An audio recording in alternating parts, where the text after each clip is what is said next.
Baik, yang pertama ingin saya sampaikan adalah konsep-konsep yang terdapat pada budaya positif. Apa saja? Antaranya, yang pertama disiplin positif dan nilai kebajikan universal.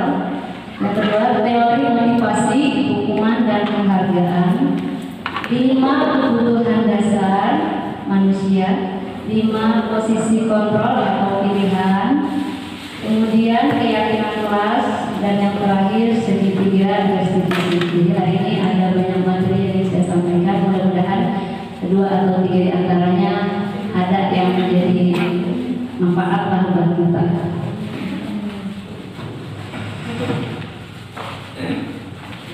Baik, salam dan bahagia Bapak Ibu guru hebat. Saya di sini ada guru-guru yang sudah berpengalaman dan tidak diragukan lagi ahliannya dalam mengajar.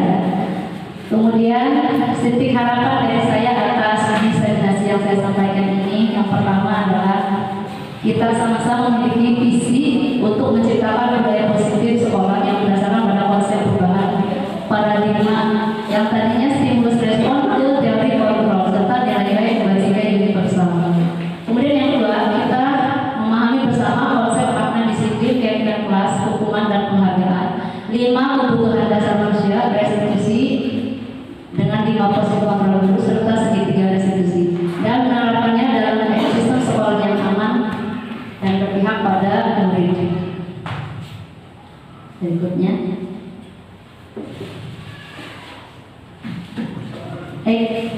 di sini ada pembelajaran paradigma baru.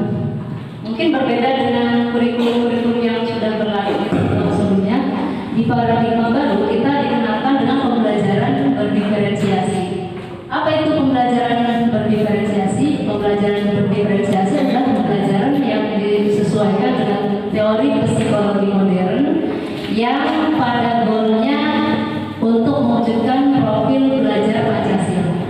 Sudah pintar kali ya Bu Herni dan kawan-kawan P5 kemarin yang membuat sudah proyek-proyek tentang profil belajar Pancasila. Apa saja profil belajar Pancasila itu? Yang pertama adalah beriman dan bertakwa kepada Tuhan Yang Maha Esa dan akhlak mulia. Yang kedua, mewujudkan insan yang kreatif, berkebinekaan global, bernalar kritis, bergotong royong, dan yang terakhir adalah mandiri.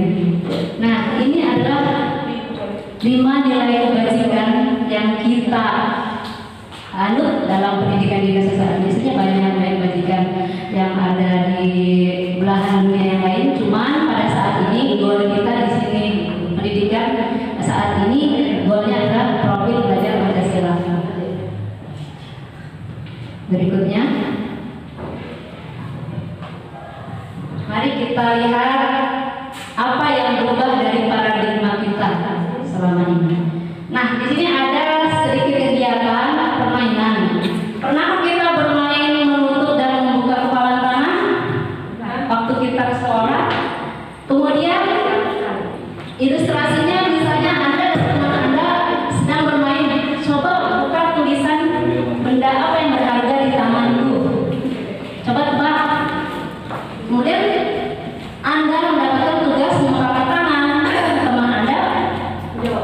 Ya, yang berusaha untuk memenuhi rasa penasarannya membuka apa sih yang berharga dari teman ini. Ya. Dia boleh membuka tangan Anda dengan berbagai cara. Boleh dengan kasih, boleh juga berebut tangannya, boleh keselian. Pernah yang ini ya? Ada yang pernah? Oke, ada sama anaknya. Nah, sekarang boleh yang pernah berpengalaman bercerita apa pilihan Anda ketika Anda memutuskan untuk bermain ini? Apakah Anda sebagai orang yang memutuskan berpegang ataukah memberi dengan ikhlas membuka ini punya saya?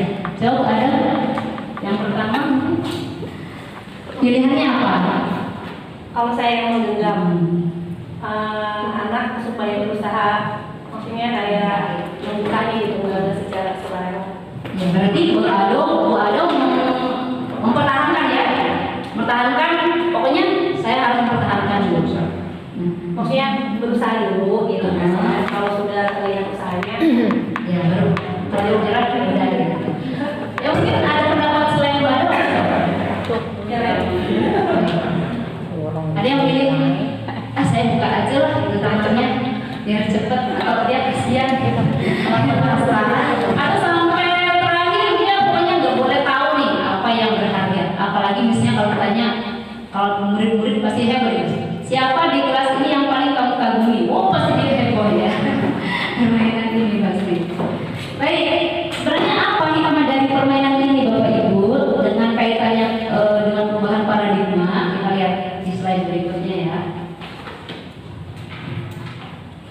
Oke, dalam permainan tadi, seseorang yang menggenggam atau seseorang yang berusaha membuka, siapa sesungguhnya yang memiliki pilihan atau kontrol untuk memilih membuka atau menutup? yang membuka. Siapa yang memiliki kendali atas yang mengempal ya, namanya ya. Oke, kita lanjutkan.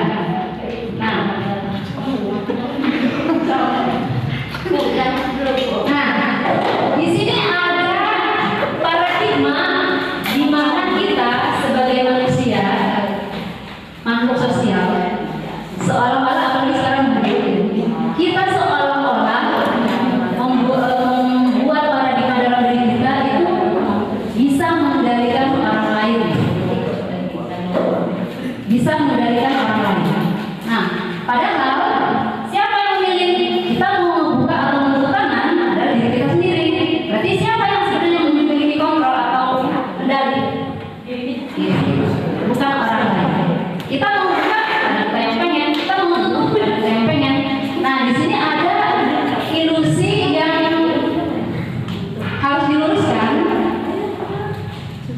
Ilusi yang harus diluruskan, yang menjadi miskonsepsi dalam dunia pendidikan. Yang pertama, ada ilusi bahwa kritik itu membuat orang merasa bersalah, dapat membuat karakter. Orang kalau misalnya bersalah kemudian dikritik, katanya kritik itu menguatkan karakter. Ternyata itu menurut orang psikolog dan pendidik bernama William Glasser itu tidak tepat. Kenapa? Orang yang membuat orang itu merasa bersalah atau disuruh menerima, kamu harus tahu, kamu itu salah, kamu tuh harus mau dikritik. Itu sebenarnya membuat murid hanya merasa buruk tentang dirinya. Kamu tuh salah, oh iya aku salah. Apa akibat yang paling buruknya? Si murid akan mencap dirinya negatif, kemudian dia bisa jadi ke perbuatan yang melukai diri sendiri. Oh ya, aku memang jelek, aku memang. Jadi pokoknya kritik dan orang merasa bersalah itu bukanlah sesuatu yang menguatkan karakter. Berikutnya, ilusi guru dapat mengontrol murid. Semua perilaku pasti memiliki tujuan, bahkan pada perilaku yang tidak disukai. Kenapa murid kita nurut kepada kita?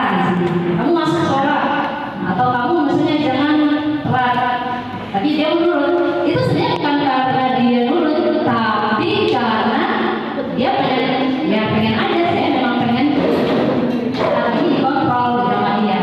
Tapi motivasi dirinya bukan dari dalam. Ketika dia mau gitu, dia sedang mengizinkan dirinya dikontrol. Berikutnya, ilusi semua penguatan positif, efektif dan bermanfaat. Nah, jadi ada positif, penguatan positif, bermanfaat. Misalnya gini, kalau misalnya guru berusaha, kamu misalnya kalau misalnya ini mengerjakan soal nanti nilainya bagus. Kamu kalau misalnya pokoknya gini gitu lah. Nah, kemudian kalau si guru itu usahanya gagal, kira-kira murid bisa menolak tidak? Nggak mau, saya nggak mau menurut. Biarin aja. Tapi kalau yang menurut, oh iya bu ya. Nah, berarti di mana usaha gurunya kan? Itu ilusi. Kita bilang polisi. Yang terakhir adalah orang dewasa dapat memaksa. Apa efek sampingnya? Memaksa tidak efektif untuk jangka waktu panjang dan dapat menimbulkan pengusuran. Dia bisa saja menurunkan kita, tapi menurunnya dengan terpaksa. Apa imbas dari terpaksa? Dendam atau kebencian. Berikutnya. Baik. Ini praktek. Nah, dari sini saya ingin membawa paradigma yang kita tadi stimulus dan respon. Kita ambil stimulus kemudian orang lain merespon. Nah, kita menuju ke teori kontrol. Menurut Stephen R. Covey dalam bukunya Principle Centered Leadership tahun 1991, bila kita ingin membuat kemajuan perlahan sedikit-sedikit, ubahlah sikap atau perilaku Anda. Jadi apa yang terjadi kalau kita ingin mengubah dunia, ubahlah kita dulu. Namun bila kita ingin memperbaiki cara berpikir kita, maka kita perlu mengubah kerangka acuan. Ubahlah bagaimana Anda melihat dunia, bagaimana Anda berpikir tentang manusia. Ubahlah paradigma Anda, skema pemahaman dan penjelasan aspek-aspek tertentu tentang realitas atau kebutuhan. Lanjut aja dulu ya. Baik, apa itu paradigma stimulus respon dan teori kontrol yang dikatakan? Ini perbedaannya. Menurut paradigma stimulus respon, kebutuhan kita itu sama. Orang tuh harus menuruti kita karena kebutuhan kita sama. Tapi menurut teori kontrol berbeda. Dia bersikap begitu karena kebutuhan dia seperti itu. Kita bersikap begini karena kebutuhan kita begini. Semua orang melihat hal yang sama. Tapi menurut teori kontrol, setiap orang memiliki gambaran yang berbeda. Kita mencoba mengubah orang agar berpandangan sama dengan kita. Itu menurut stimulus respon. Pada teori kontrol, kita berusaha memahami pandangan orang lain tentang dunia. Kadang ya, mohon maaf, misalnya ada seseorang pasangan lain dia, pasangan dari pacarnya atau apanya. Kita yang lain, oh dia mau sih sama dia, kan gitu kan? Oh dia mungkin nggak cocok gitu dia. Karena kita yang melihat dengan pandangan kita. Tapi kalau kita memahami, oh mungkin pandangan dia terhadap orang ini seperti ini. Itu seperti itu teori kontrol itu. Berikutnya, orang lain bisa mengontrol saya. Nah, pada teori kontrol, hanya Anda yang bisa mengontrol diri Anda. Dan seterusnya. Dan yang paling terakhir, yang terpenting, pada stimulus respon, model berpikirnya menang dan kalah. Jadi kalau kita merasa sudah dituruti, berarti aku menang, ya kalah. Tapi kalau misalnya teori kontrol, model berpikirnya menang dan menang.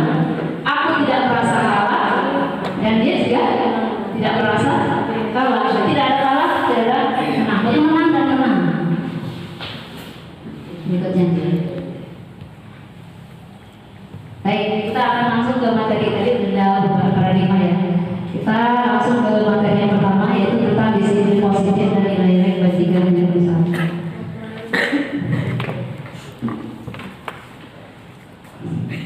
Baik, apa itu disiplin? Ada yang menjawab apa itu? Biasanya kalau dulu yang paling menarik itu bahasa tentang disiplin. Namun apa itu disiplin? Tepat waktu. Disiplin tepat waktu. Kemudian apa lagi? Peraturan. Kemudian tugas. Jadi, kalau dalam sekolah berseragam dan jalan rapi, tidak melanggar, gitu ya. Berarti kita selama ini mengenai disiplin itu identiknya dengan peraturan. Kalau melanggar peraturan, identiknya dengan hukuman. Bapak Ibu tahu tidak? Ketika kita memaknai konsep disiplin seperti itu, maka kita sudah membentuk murid menuju ke identitas yang benar. Kita akan lanjut ya.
bagus tidak efeknya ketika dia tidak belajar dan sebagainya.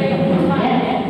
Nah, ketika seseorang itu sudah memiliki motivasi intrinsik dan sudah menghargai diri sendiri dan dengan nilai yang mereka percaya, mau dihukum atau diberi hadiah tidak berpengaruh bagi mereka.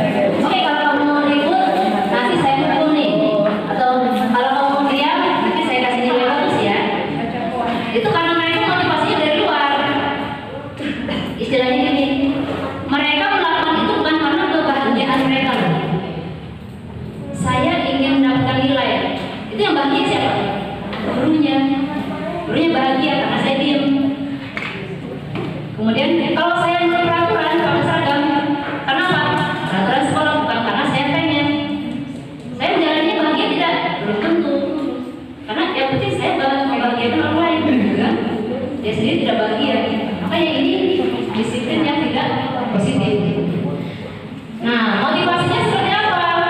Berasal dari intrinsik bukan ekstrinsik.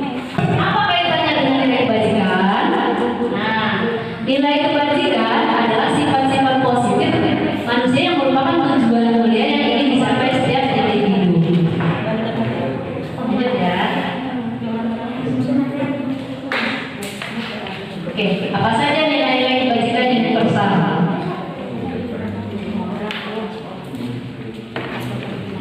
Ini ya. Baca nggak ibu? Untuk yang barisan yang pertama atau kalian yang paling kanan itu yang kita percaya. Apa tujuan kita? Kebajikan yang kita percaya. Kita ingin menjadi pribadi yang beriman, bertakwa kepada Tuhan yang Maha Esa, dan seterusnya. Ternyata ada organisasi-organisasi lain juga yang mempunyai goal. Mereka ingin menciptakan nilai kebajikan bukan dalam konteks pendidikan saja, dalam karyawan, dunia kerja dan sebagainya. Contohnya, misalnya di sini ada IPO, Primary Hearing Program. Apa goal mereka? Menanamkan toleransi, rasa hormat, integritas, mandiri, menghargai, dan seterusnya. Kemudian ada 9 pilar karakter Indonesia Heritage Foundation. Cinta Tuhan dan kesukaannya dan seterusnya. Dan seterusnya di sini juga keterampilan hidup. Apa itu keterampilan hidup? Di antaranya dapat percaya, lurus hati, pendengar yang aktif, tidak merendahkan orang lain, memberikan yang terbaik untuk diri. Kemudian yang petunjuk seumur hidup, peduli, dan sebagainya. Semua kan nilai. Semua berpacu pada nilai.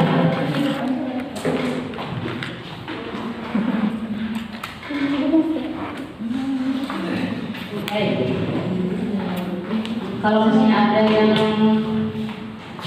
berguna, maksudnya ada yang ingin ditanyakan boleh nanti di akhir. Tapi jangan berharap saya bisa memberikan kepuasan karena saya bukan anak emas. Kita bicara ini lanjut. Berikutnya adalah teori inovasi dan pengalaman dan penghargaan. Lanjut ya. Nah, pertanyaan pengambil setuju atau tidak? Setuju atau tidak? Nomor 1, hukuman dapat mendisiplinkan anak. Setuju.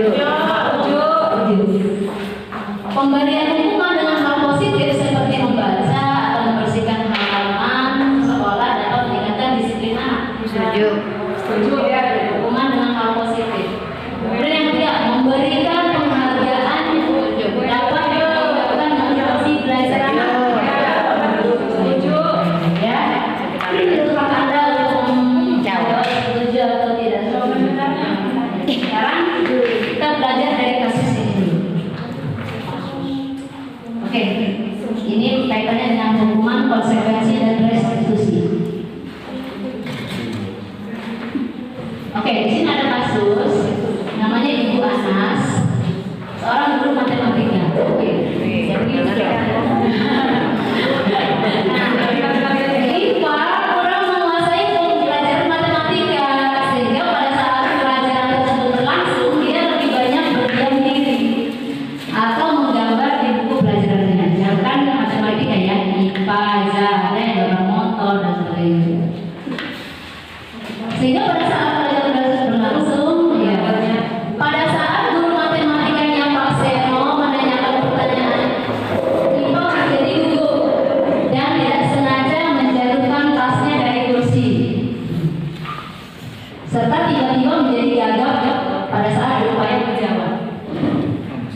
yang tergagap dan malu luar biasa, dan malahan minta IPA untuk maju ke depan dan berdiri di depan kelas sambil menunjuk hidungnya karena tidak bisa menjawab pertanyaan dosen. Kelas makin gaduh, anak-anak tertawa dan IPA di depan kelas memegang tusuk hidungnya. Pertanyaannya adalah, apakah Anda setuju dengan tindakan Pak Seno terhadap IPA? Tidak. Mengapa? Pada saat teman-temannya mempertawakan, Seno jangan membiarkan. Seno mulai dan gitu.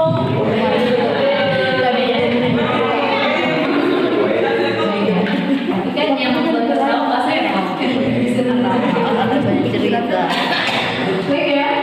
Ada yang setuju dengan undang beliau ini? Ada yang tidak setuju?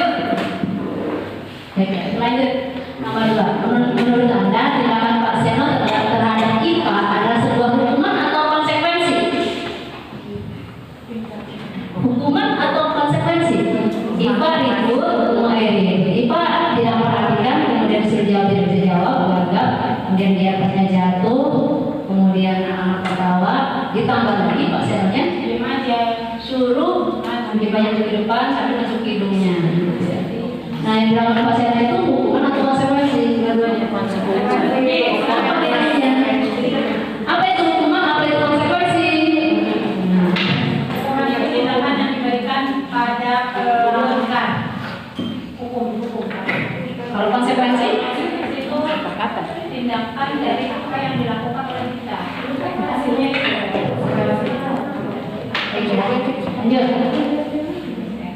Apa bedanya konsekuensi dan sekarang coba dari judulnya saja di atas sudah ketahuan bahwa orang yang memberi hukuman tidak hanya dalam konteks pendidikan sekolah kalau menurut dosen saya yang mengajarkan ini dalam konteks keluarga juga. Kita sering memberikan hukuman, maka kita sudah menciptakan identitas gagal pada seseorang. Nah, bagaimana efeknya? Kita lihat ya. Hukuman ciri-cirinya itu adalah sesuatu yang menyakitkan. Tadi IPA ketika dihukum oleh Pak Seno, dia merasa sakit hati. Kemudian membuat tidak nyaman. Korban mendapatkan keadilan. Murid atau anak akan tersakiti. Biasanya efek kalau kita sudah tersakiti apa? dendam, marah, Dendam, kebencian, marah. sebel. Apakah dengan hukum itu kita berhasil sudah bentuk positif bagi dia? Tidak. Itu adalah sebenarnya gagal. Perilaku pasif agresif. Kemudian apa bedanya dengan identitas sukses? Di sini ada kata disiplin. Disiplin itu ada dua, ada berupa konsekuensi, ada berupa restitusi. Apa itu konsekuensi? Sesuatu harus terjadi karena dia melanggar, konsekuensinya ini. Karena dia tidak melakukan ini, konsekuensinya ini. Jadi ada sebab akibat, itu konsekuensi. Tapi di sini perbedaannya, meskipun murid dibuat tidak nyaman, tapi tidak lama, tidak dalam jangka waktu yang panjang. Korban bisa diabaikan. Kemudian penguatan hanya bertahan dalam jangka waktu pendek. Contohnya, ada yang murid misalnya tidak mengumpulkan, kita sudah perjanjian sama dia. Kalau dia mengumpulkan, konsekuensinya apa? Mengerjakan 2 soal. Itu namanya konsekuensi. Konsekuensi yang harus diterima. Kemudian itu hanya berlaku pada jangka pendek, hanya untuk pada guru itu saja. Beda dengan restitusi. Kalau restitusi adalah pilihan. Mungkin Bu Ado pernah ngintip waktu saya praktik restitusi, biasanya yang kedua. Waktu saya menangani anak, tapi karena dalam kebutuhan video ya, jadi saya disebutnya tidak memakai anak yang asli, cuman kasusnya asli. Nah, restitusi ini menguatkan untuk murid atau anak dalam jangka waktu yang panjang. Kemudian korban mendapatkan ganti. Murid dan atau anak mendapatkan penguatan dan masalah terpecahkan. Kenapa? Restitusi itu menghasilkan solusi atas tindakan yang dilakukan. Lanjut saja ya. Baik. Sekarang masih tentang perbedaan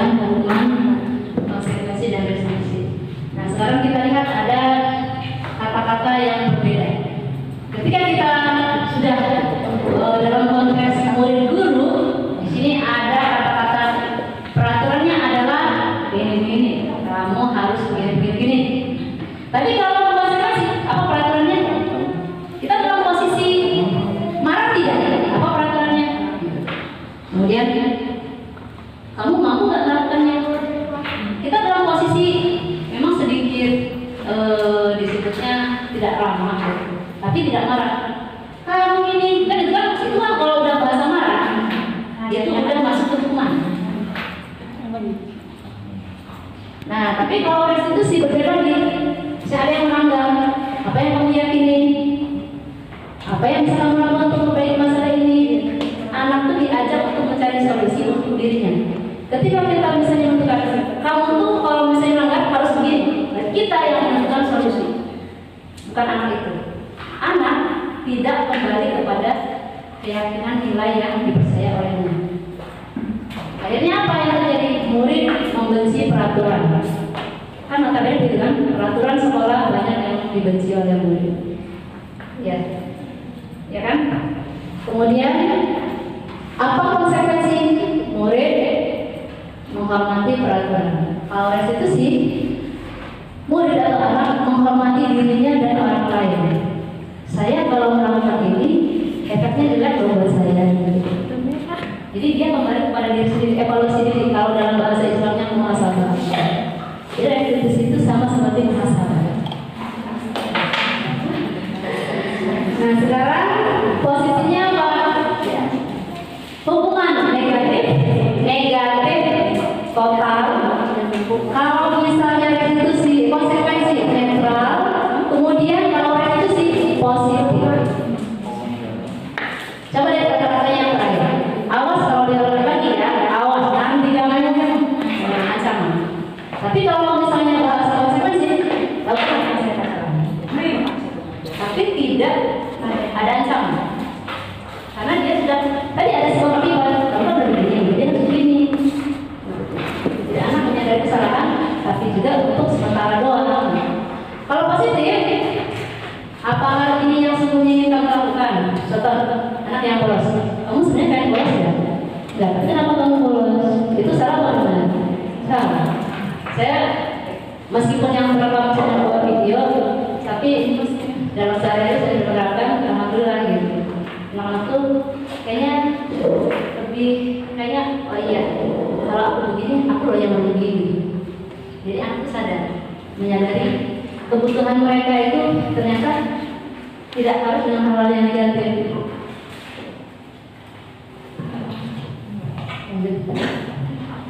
Oke, masih tentang ini banyak sekali ya ini. Nah, bisa dilihat saja Bapak Ibu dan dibaca. Tadi coba baca bagian akhir, kita bisa lihat bagian yang bagian akhir. Hukuman dibuat oleh guru, konsekuensi dibuat oleh guru dan murid. Kita kan udah sepakat kan, kalau kamu ini nanti hukumannya ini, sepakat kan? Iya Bu, ya udah jalani konsekuensi. Tapi kalau misalnya dalam restitusi, solusinya itu dibuat oleh anak sendiri. Ya, kenapa kamu nggak pakai sepatu merah? Sepatu merah, sepatu hitam. Bola salah, main bola. Ya, nggak apa-apa, nggak ada Bu, atau belum di. Besok kalau kamu udah ancaman gitu ya. Besok kalau kamu pakai itu lagi, awas. Biasa kita gitu ya. Bukan restitusi. Nah, tapi kalau pertanyaannya kalau sepatu bukan itu apa pertanyaannya? Tapi kita udah masuk konsekuensi, udah masuk ide sukses. Tapi kalau lebih konkret, kalau kamu besok pakai sepatu itu ada masalah nggak? Enggak. Itu gurunya juga dalam posisi tidak marah, muridnya tidak merasa dimarahi, tidak menimbulkan rasa benci, dan mereka memiliki keyakinan baru. Itu ada solusi. Lanjut. Oke, cepat aja. Baik, yang terakhir ya. tentang hukuman, konsekuensi, dan restitusi. Untuk hukuman, efeknya murni menyakitkan.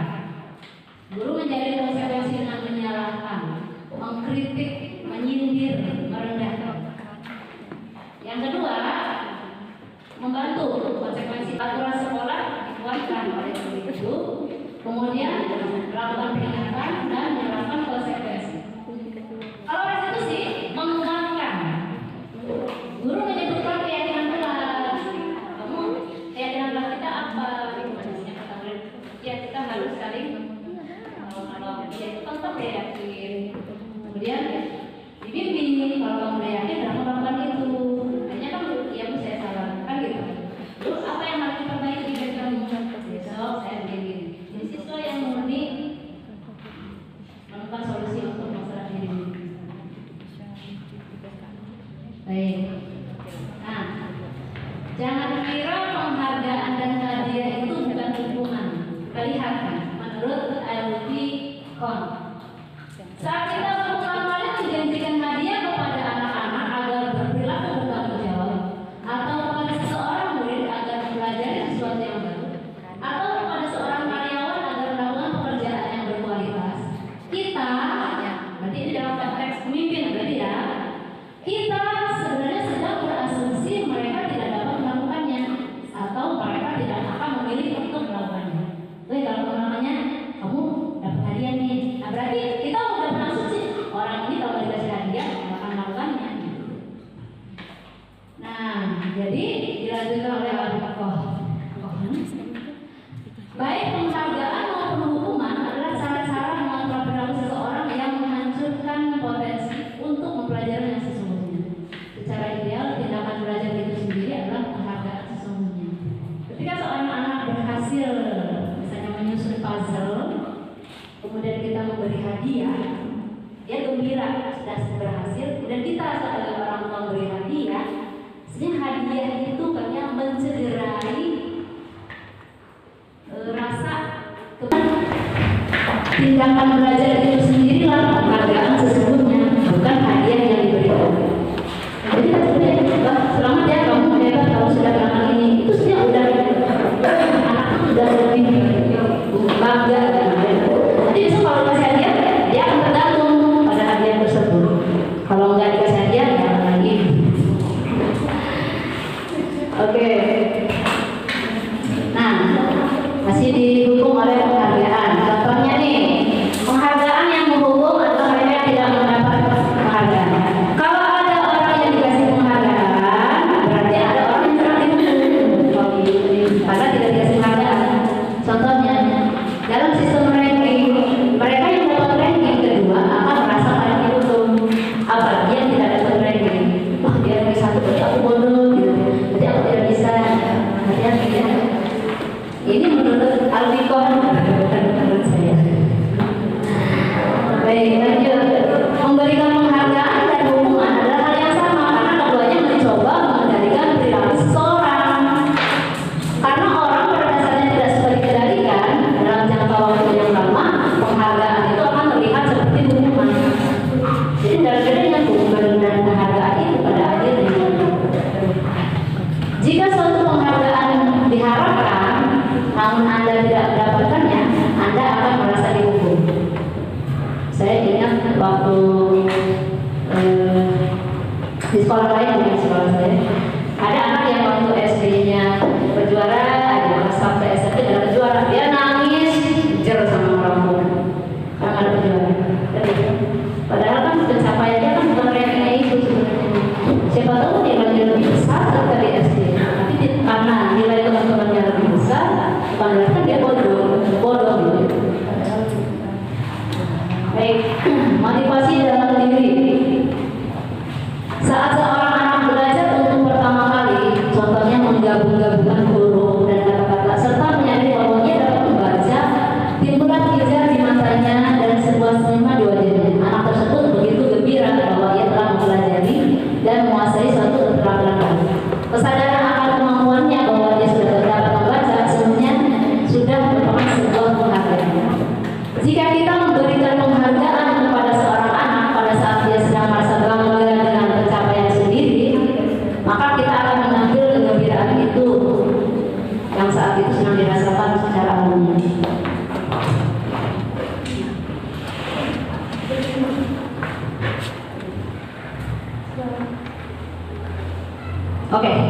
Jadi kesimpulannya adalah restitusi adalah cara yang paling baik.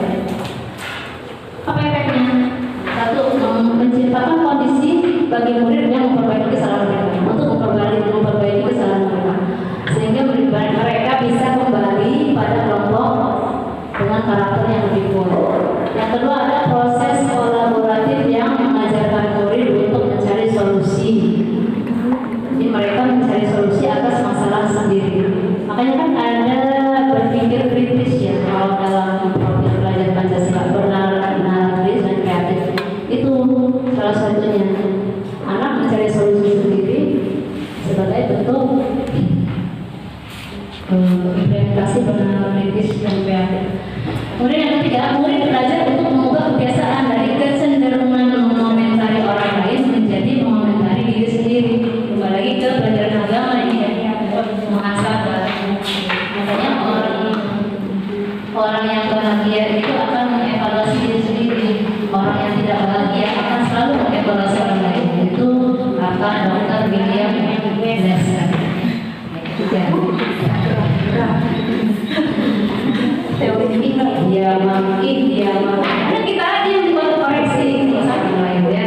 Tapi dia nggak bahagia di sini. Yang keempat, restitusi fokus pada penguatan karakter bukan tindakan. Restitusi fokus pada solusi. Yang terakhir, restitusi mengembalikan murid yang berbuat salah pada kelompok. Jadi kalau yang butuh materi ada yang saya share. Lebih enak baca sendiri, lebih meresap. Tapi yang kelas, sebenarnya Bapak Ibu saya ditugaskan untuk menjadi agent membuat yang kelas ini untuk masing-masing wali kelas. Jadi wali kelas diajak untuk mengubah peraturan kelas menjadi keyakinan. Misalnya peraturan kelas kita apa? Ubah menjadi keyakinan. Misalnya apa? Piket wajib dijalankan jadwal piket. Apa keyakinannya? Keyakinan itu adalah nilai. Jadi saya suka jika kelas bersih. Jadi kebersihan itu adalah nilai. Mengapa keyakinan kelas? Bukan peraturan kelas. Nah sekarang menurut kalian ada kasusnya.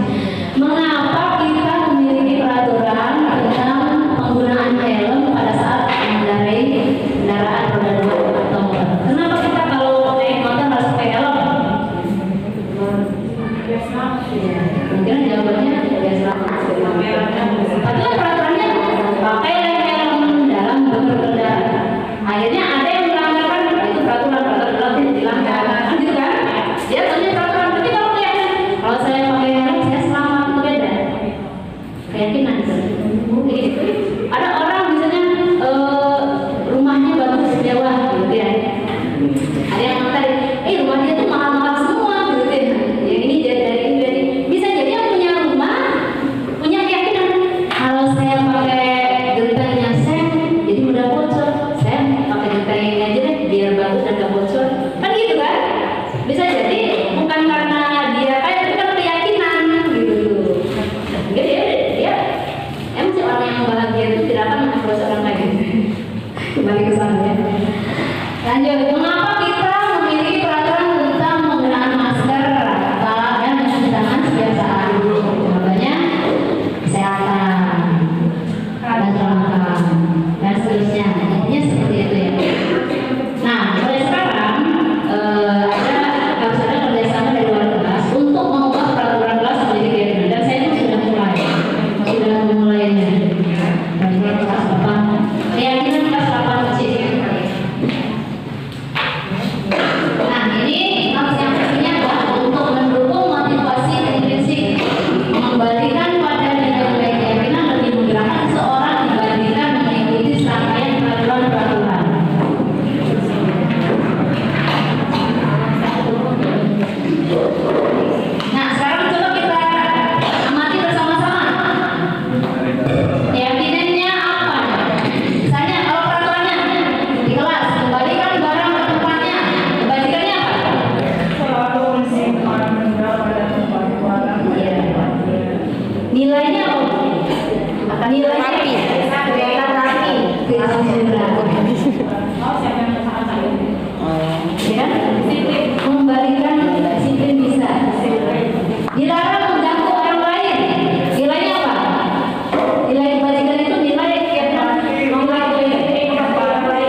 banyak dari kebajikan dari beberapa organisasi.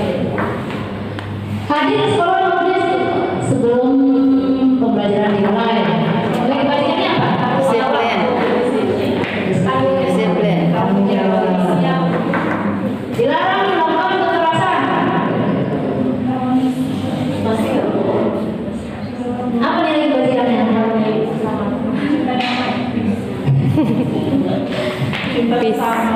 Menghargai orang lain, mencintai sesama. Dilarang menggunakan narkoba. Narkoba efeknya kan terhadap kesehatan. Berarti hargai kesehatan. Dan seterusnya. Bapak Ibu sendiri yang punya peraturan di kelas, silakan juga keyakinan. Nanti keyakinan ini akan berfungsi ketika Anda semua menangani siswa yang bermasalah. Kembalikan apa keyakinan kelas kita masih ada. Jadi kamu salah nggak? Iya, saya salah. Gimana solusinya? Bersama apa? Kamu ini kan? Yang kita jadi nggak enak juga ya sudah begitu. Nah ini contoh keyakinan kelasnya ini. Yang kita ingin capai adalah terhormat, bekerja dan diterima dan dimiliki. Kami meyakini bahwa sangat penting untuk menghormati semua orang dan barang milik orang lain. Dan bekerja. Kami meyakini bahwa sangat penting untuk mengerjakan segala pekerjaan atau mengikuti kegiatan yang telah ditugaskan. Kami meyakini bahwa sangat penting untuk merasa diterima oleh suatu kelompok dan saling peduli satu sama lain. Ibarat seperti ini, tapi ada macamnya juga Bu, banyak. Nggak harus kaku seperti ini hanya contoh saja. Oke, sekarang kita masuk ke 45 kebutuhan dasar manusia.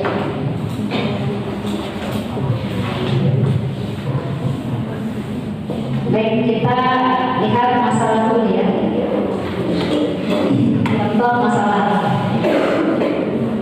Ibu Ambar, guru wali kelas 2A di SD Pelitahati, sedang bingung menghadapi ulah salah satu murid di kelasnya, Doni.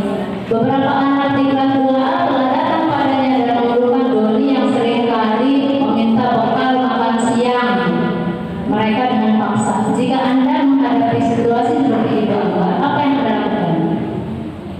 Menurut Anda kira-kira apa alasan Doni melakukan hal itu?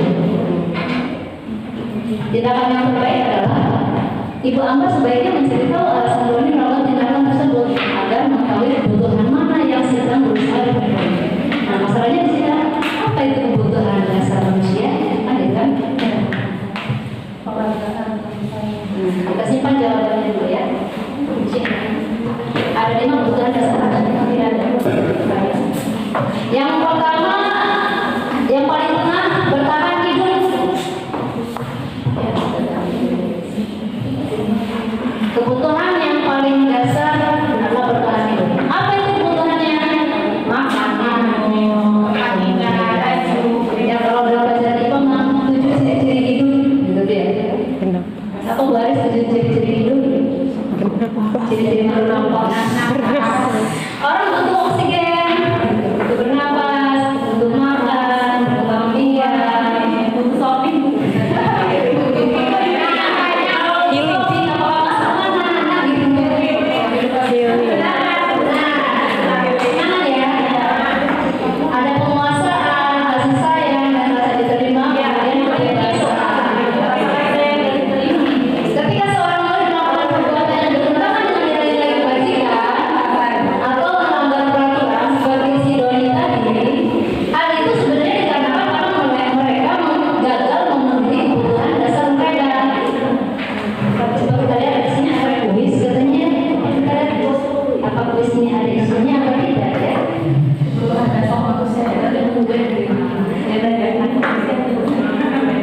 Kalau tidak ada berarti kita lanjut ya.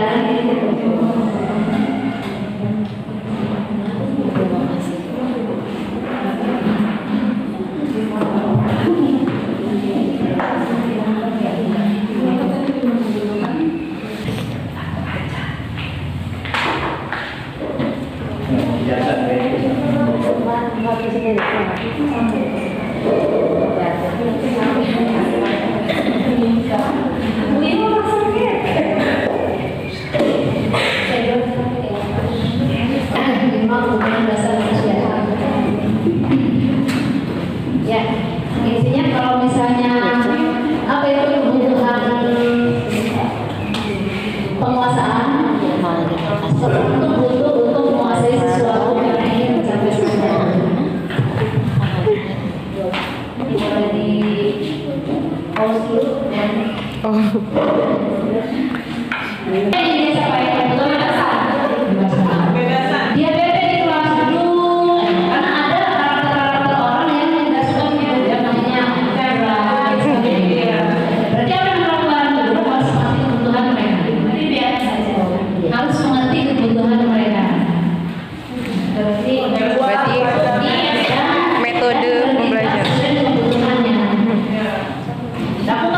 dan cari mereka solusi yang lebih baik dari mereka sendiri. Ini apa? Dulu endah. Pasti. Oke, berikutnya posisi kontrol. Nah, sekarang coba kita lihat ada kasus nih. Bagaimana cara Anda menangani? Tisa dan Hana dipanggil masuk ke ruang Bu Dewi. Kepala sekolah SMA Makmur. Bu Dewi baru saja mendapat pengakuan dari Ibu Tisa bahwa Hana menggunakan kata-kata kasar dan merendahkan Tisa di media sosial. Kita panggil dan sebagainya. Kasus 2, Anto jarang sekali hadir di pembelajaran jarak jauh. Pada saat hadir pun, Anto seringkali menggunakan kata-kata kasar di kolom chat, mengajak teman-temannya. Hal ini sudah sangat mengganggu dan beberapa orang tua murid yang mengikuti pembelajaran daring mengeluhkan tentang perilaku Anto di pembelajaran jarak jauh. Bagaimana cara Anda menanganinya? Pengawasan.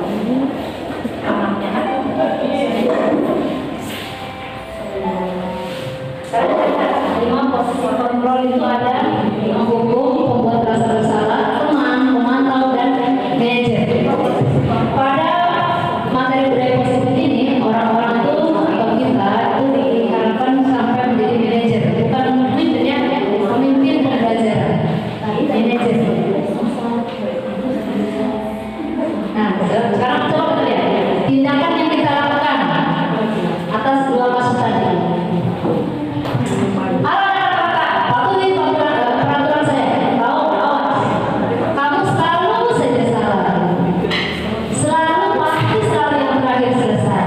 Nah itu berarti kita sedang memposisikan sebagai penghukum. Yang kedua, membuat rasa bersalah. Ibu sangat kecewa sekali dengan kamu. Berapa kali bapak harus memberitahu kamu ya? Gimana coba kalau orang tua kamu tahu kamu berbuat begini? Kalau teman, ayolah bantulah bapak ya. Ayo nanti dia bantu bapak selama ini. Ya sudah, kali ini aja bapak nanti bantu bereskan. Kalau pemantau, peraturannya apa yang telah kamu lakukan? Sanksinya, konsekuensinya diingatkan oleh peraturan. Kemudian kalau manajer, apa yang kita yakini? Kembali ke keyakinan. Kamu meyakini tidak? Jika kamu meyakininya, kamu mau nggak memperbaikinya? Kamu mau nggak memperbaiki ini? Apa rencana kamu itu berarti? Nah, efeknya, kalau penghukum, guru seperti ini senantiasa percaya hanya ada satu cara agar pembelajaran bisa berhasil, yaitu cara dia. Kalau pembuat rasa bersalah, murid akan memiliki penilaian diri yang buruk tentang diri mereka. Ibu kecewa sama kamu. Murid merasa tidak berharga, telah mengecewakan orang yang disayangi. Kalau teman, murid akan tergantung pada guru tersebut. Bisa jadi sama guru itu nurut, sama guru lain belum tentu. Karena dia posisinya teman. Nah, kalau pemantau, posisi ini akan menggunakan stiker. Ayo siapa yang bisa dikasih stiker nih? Sulit catatan, daftar cek, siapanya apa seliin. Jangan terang materi ini. Itu bukan baru pemantau. Kemudian kalau manajer, murid dapat menjadi pribadi yang mandiri, berbeda, tanggung jawab, akhirnya dapat memberikan lingkungan positif, nyaman dan aman. Oke, sekarang kita lihat Adi yang terlambat sekolah. Kalau dalam posisi menghukum, kita lihat ada suara tinggi, bahasa tubuh, mata melotot, jari nunjuk-nunjuk, terlambat lagi, pasti terlambat lagi. Selalu dalam kendala.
Oke. Nah, kata guru tadi, tahu nggak kamu jam berapa kita mulai? Tahu. Kamu terlambat 15 menit. Kamu sudah ngerti kan konsekuensinya kalau terlambat? Iya Pak, paham. Saya harus tinggal kelas pada jam istirahat. Jadi mengerjakan tugas ya benar. Nanti jam istirahat kamu tinggal kelas ya. Tapi di sini negatifnya murid tetap tidak dibuat nyaman dan harus tinggal. Kita lihat kalau sebagai manajer di sini mas. Nada suaranya tidak dibuat tulus untuk dia kaku dan biasa saja ya, kata guru. Adik kamu mau sampai jam berapa setelah mulai? Tahu Pak jam 7. Ya, jadi kamu terlambat. Kira-kira bagaimana kamu mau mulai pasal ini? Saya bisa tanyakan sama saya Pak, tugas yang tertinggal. Baik, ini bisa dilakukan. Apakah besok akan ada masalah untuk kamu agar bisa hadir tepat waktu? Tidak Pak. Ya udah, saya ambil saranmu untuk memperbaiki. Jadi seperti itu. Anak tidak merasa marah, guru juga tidak marah-marah. Kemudian solusi terpecahkan dari siswa itu sendiri.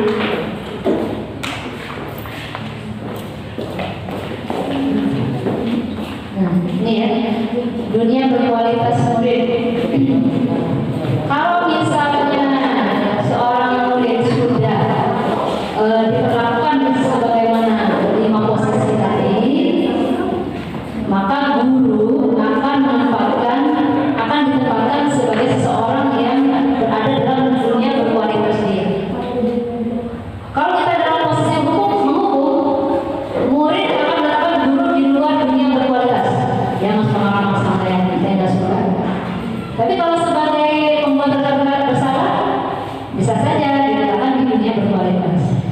Kalau teman, guru sebagai orang penting dalam dunia berkualitas. Kalau pada pemantau, murid meletakkan guru peraturan di dunia berkualitas. Dan yang terakhir, kalau kita posisi manajer, murid meletakkan dirinya sebagai individu yang positif dalam dunia berkualitas. Jadi memang ada efek positifnya. Bu, terima kasih ya Bu, karena saya sudah diberikan. Berarti kan guru itu ditempatkan dalam dunia yang berkualitas bagi dia. Tapi lebih tinggi lagi manajer. Oke, ini jawaban yang akan dijawab oleh diri sendiri ya. Bagaimana posisi kontrol Anda saat berada di sekolah atau di rumah. Dan yang terakhir, segitiga restitusi. Ya, sepertinya sudah mulai kondom. Baik ya, proses restitusi ambil itu proses dialog yang dijalankan oleh guru atau orang tua untuk menghasilkan murid yang bertanggung jawab. Kalau misalnya segitiga restitusi berarti ada 3 sisi yang harus dilaksanakan. Kalau 2 saja yang dilaksanakan, berarti sekali segitiga garis lurus. Berapa menit juga ya? Nah, apa tahapan pertama? Coba kita ya. Segitiga restitusi. Oke, sesaat itu menstabilkan identitas. Prinsipnya dipakai adalah kita percaya sebagai guru bahwa membuat kesalahan adalah bagian dari proses belajar. Kemudian jangan mengkritik murid yang sedang mengalami identitas gagal alias melanggar peraturan. Kemudian mengubah identitas anak dari orang yang gagal karena melakukan kesalahan menjadi orang sukses. Tidak sedikit orang yang sukses karena berkali-kali gagal. Itu prinsip yang dipakai oleh Muslim. Jadi bagaimana cara melaksanakan restitusi di sini? Ajukan pernyataan seperti ini. Tapi kalau manggil anak yang bersalah, pertama, oke, ibu manggil kamu bukan untuk menyalahkan siapa-siapa, berbuat salah tidak apa-apa. Tidak ada manusia yang sempurna. Kita bisa kok menyelesaikan masalah ini. Ibu tidak tertarik dari siapa yang salah. Kamu sudah menjadi teman yang baik tidak buat diri kamu sendiri. Kemudian yang berikutnya, sisi kedua, validasi tindakan yang salah. Kita harus berpikir bahwa dia melakukan kesalahan itu karena ingin memenuhi kebutuhan tertentu. Dan di kebutuhan tadi, apa yang ingin dia penuhi? Guru akan menggeser dari pemikiran stimulus respon menjadi proaktif, mengenal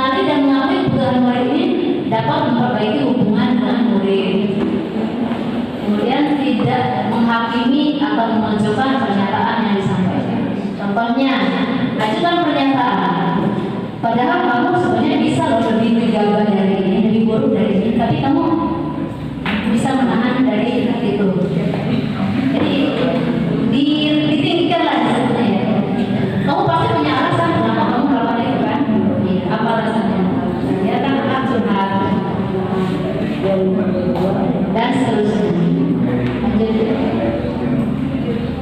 Sisi ketiga, nah ini yang paling penting, menanyakan keyakinan.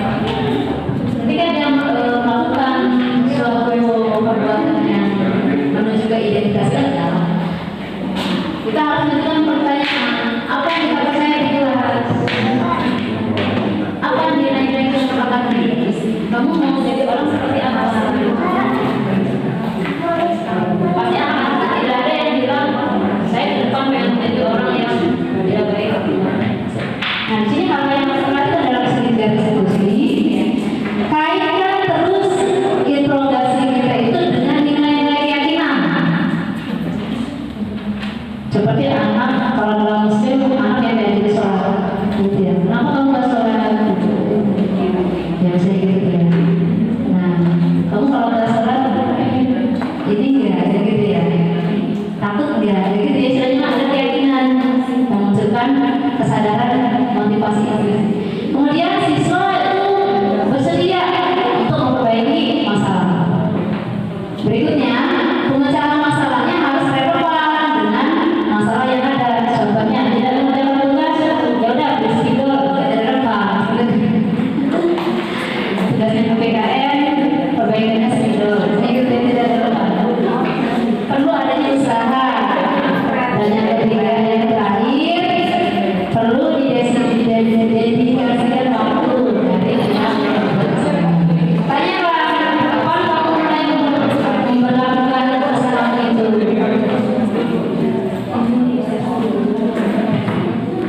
Nah ini contoh ya. Apa dijawab aja? Jawab aja. Ya, lewat aja, Bu. Nah, nanti di dalamnya nanti kita lihat. Terima kasih.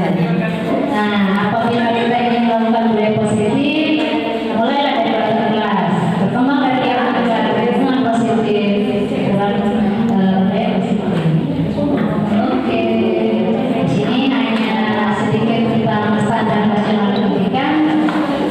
Silakan dibaca. Referensi dan Asik. Tulisan tingginya udah lucu.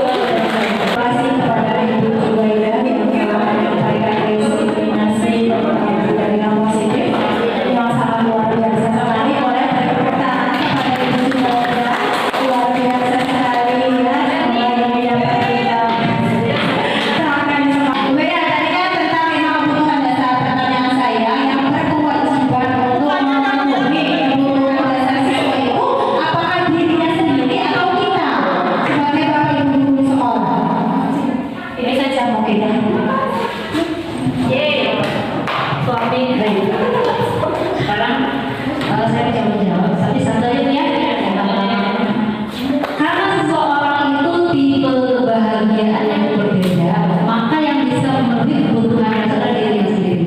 Seseorang yang mendapatkan gaji 1 miliar dengan orang yang mendapatkan upah 500.000, kalau dia bahagia dengan 500.000 itu berarti dia kebutuhan akan kesenangannya sudah terpenuhi.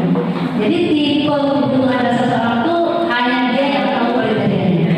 Intinya apa? Siapa yang ketika kita sudah mengetahui kebutuhan kita, yang bisa memenuhinya adalah dirinya sendiri. Kita sebagai orang tua makanya sebagai kita aja udah trigger. Oke, kita aja. Terima kasih. Assalamualaikum warahmatullahi wabarakatuh. Baik, acara diseminasi tentang budaya positif yang sudah disampaikan oleh Ibu Zubaida kita akhiri sampai di sini. Assalamualaikum warahmatullahi wabarakatuh. Saya Endang Darukutni MPD selaku Kepala SMP Negeri 1 Gunung Sari akan menyampaikan sedikit refleksi dari apa yang sudah didiseminasikan dari modul 1 yang sudah didapat pada pendidikan calon guru penggerak oleh salah seorang guru yang tengah mengikuti pendidikan calon guru penggerak, yakni Ibu Zubaidah SPD sebagai guru pengampu IPA di SMP Negeri 1 Gunung Sari. Terima kasih sebelumnya bahwa desiminasi atau pengimbasan dari materi yang sudah sebelumnya dicerna, dicermati dan diikuti oleh CGP yang bersangkutan di pendidikan guru penggerak, alhamdulillah sudah didesiminasikan di tingkat sekolah kepada para dewan guru, para pemangku, dalam hal ini wakil kepala sekolah dan juga kepala sekolah itu sendiri. Dari paparan yang diikuti dan dicermati dari calon guru penggerak Ibu Zubaidah itu sendiri, alhamdulillah setidaknya banyak hal yang menjadi bagian penting yang tidak bisa dipisahkan dari tugas utama seorang guru. Diawali dengan paradigma baru dan visi guru penggerak itu sendiri dengan beberapa sub paparan, diantaranya filosofi Ki Hajar Dewantoro, kemudian juga berkenaan dengan visi dan peran guru penggerak, begitu juga dengan nilai-nilai dan peran guru penggerak itu sendiri, termasuk juga menyampaikan beberapa hal terkait dengan budaya positif. Nah, paparan materi modul 1 yang didesiminasikan oleh CGP, ya alhamdulillah memberikan wawasan, pengetahuan dan juga menjadi bekal bagi Bapak Ibu Dewan Guru dalam memperkuat tupoksi utamanya sebagai tenaga pendidik dan tenaga pengajar di lingkungan satuan pendidikan SMP Negeri 1 Gunung Sari. Tentu hal ini berkesesuaian juga dengan apa yang sudah diprogramkan dan menjadi visi dari sekolah itu sendiri yang diintegrasikan dengan visi dan peran guru penggerak, sehingga apa yang dilakukan dan ditindaklanjuti oleh guru penggerak. Assalamualaikum warahmatullahi wabarakatuh. Perkenalkan, nama saya Adawiyah SPD. Saya adalah teman sejawat dari Ibu Zubaidah SPD sebagai calon guru penggerak angkatan ke-7 Kabupaten Serang. Setelah saya mengikuti kegiatan desiminasi yang telah diadakan Ibu Zubaidah, saya merasa semakin memahami tentang konsep penerapan budaya positif di sekolah, seperti hukuman dan konsekuensi, lalu ada keyakinan kelas, dan ada 5 posisi kontrol, serta ada 5 kebutuhan manusia yang harus dipahami, dan yang terakhir itu tentang restitusi. Ilmu ini bagi kami sangat bermanfaat.